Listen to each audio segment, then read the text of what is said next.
Bagyo na kami. Parang hindi na makapaniwala, bagyo na kami. Ay, Tetay! Tawa na sa'yo si George. Ay, Tetay! Bagyo. So, good evening mga kabayan. At kumusta naman kayo?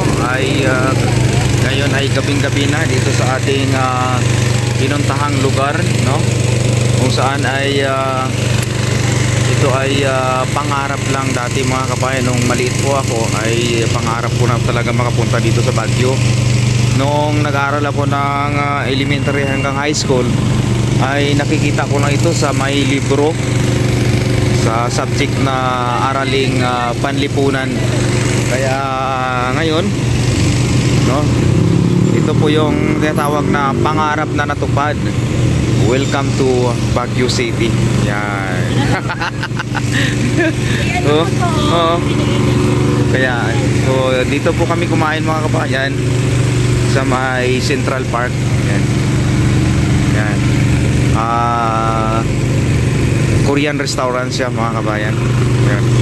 So malamig dito. Yan aming beautiful na pastora. Ayan. Pastor Jeroel. Amen. At itong aming gwapong pastor din. Yan. Pastor George. Yan. At inatid lang po namin ang yung kanilang bunso si Brother Jai. Kasi may OJT sa dito sa Baguio City. And at the same time, sumama na rin tayo. At natupad na yung pangarap. So malamig na pala talaga dito mga kabayan sa may Baguio City. Ang klima dito is nasa 18 degree. So gagala muna kami ng night market mga kabayan. At papansin nyo, talukbong tayo ng jacket. Malamig nga pala talaga dito mga kabayan pag matagal-tagal ka na naglalakad. At at the same time naglakad kami kasi ang mahirap lang dito pala mga kabayan sa Baguio yung parking. Kaya kung may sasakyan ka, kailangan i-parking mo na lang, iwan mo na lang doon, tapos maglakad na lang dito. Yan, tawid tayo. Tamang tawiran lang lagi dito mga kabayan kasi maraming mga sasakyan ang bibilis. Ayan, ang night market. So SM doon, ganda roon. So dito kami gagawi. Yan. Lahat kami ay naka-jacket na. Hindi kinaya yung lamig. Hihi. Marami din naglalakad dito pag gabi mga kabayan. Ito ay Burnham Park. Yan. Kung dati mga kabayan sa pelikula lang natin nakikita o sa libro lang natin nakikita, ngayon ay officially na kita na rin natin. Kaso nga lang gabi, no?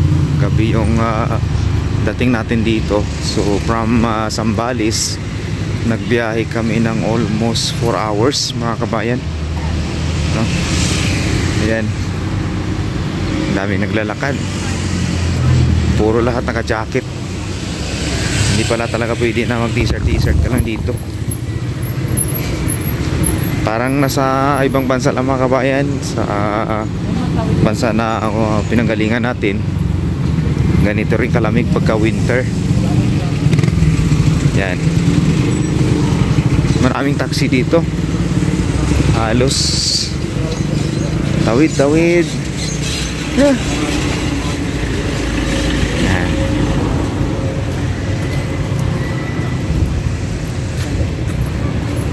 Yung lugar dito mga kabayan, hindi ang daan is banayad, may pababa, may pataas. Parang nasa Gordon Heights lang tayo, Olongapo City. Pero ganun pa man, no? Enjoy ang buhay mga kabayan. Enjoy lang. Sulitin na natin to dahil pagkakataon na to, at maraming salamat sa Panginoon. At kung dati mga kabayan ay pangarap ko lang talaga makapunta, kaya nga ako napunta ng Luzon kasi sabi ko makapunta ako ng Baguio City. At the same time, yun nga, hanggang pangarap lang, mas nauna pa tayong pumunta ng ibang bansa. Pero Baguio City ay hindi napuntahan. So, salamat sa Panginoon. Minsan hindi mo, kumbaga hindi mo pinaplano, ay bigla na lang na nangyayari. Ayan. Kaya sa pangarap mo ka mga kabayan, kapag ang pangarap mo ay natuon sa plano ng Panginoon, ay talagang matutupad. Kasi kung nagpaplano lang tayo tapos hindi pala kagustuhan ng Panginoon, ay talagang masasabi mo na hindi talaga kumbaga yung hindi ka agad-agad, dahil nga minsan may mga dahilan, maraming reason na. So dumaan kami sa overpass mga kabayan. Maganda sana to kung umaga o araw mga kabayan, kasi makikita mo yung sa baba yung mga building. Hinihingal na ako mga kabayan. Oops. Talagang maganda yung pag design ng building nito. Ito na yung Burnham Park. Doon pa yung time. Doon pa, sa kabila pa. Ayan. Ay, ano tayo? University of Cordillera. Ito yung okay, University of Cordilleras. Kung makikita mo yung mga tao, parang ang araw lang. So ayan mga kabayan, dito na tayo sa may night market. Ayan, 64 to 100. Oo, mga mura lang pala yung mga ukay-ukay din dito. Yan, mahaba pala yung ukay-ukayan dito mga kabayan. Tuwing gabi dinadarayo ng mga turista din.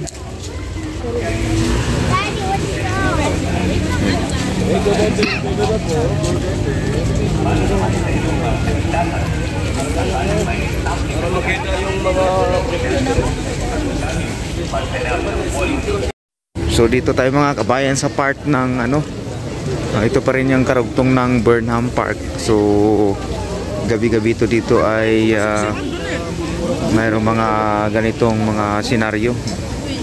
Yan. Gusto kong nagugutom ka sa kakagala. So ayan, maraming pagkain dito. Mga street food. Mamili ka lang kung ano yung gusto mo. So mas masarap ngayon mga kabayan magkape. Yan, magkape dahil malamig ang panahon. Medyo ma-fog ngayon.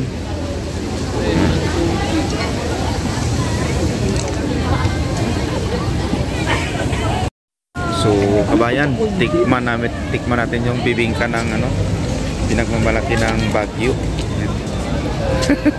Ano lasa? Sarap! Sarap. Sarap! Kakaiba bibingka ng Baguio. Yun.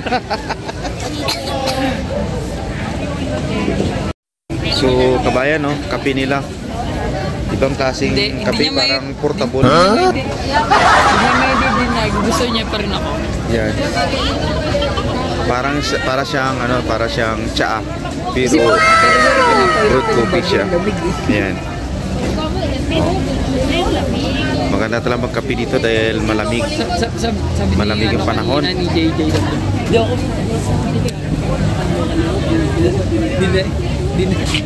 Hindi kinuha. Wala nang asukal-asukal. Kasi yung kinain natin matamis na rin. Kasi kita tapos Sinipon na ako dito.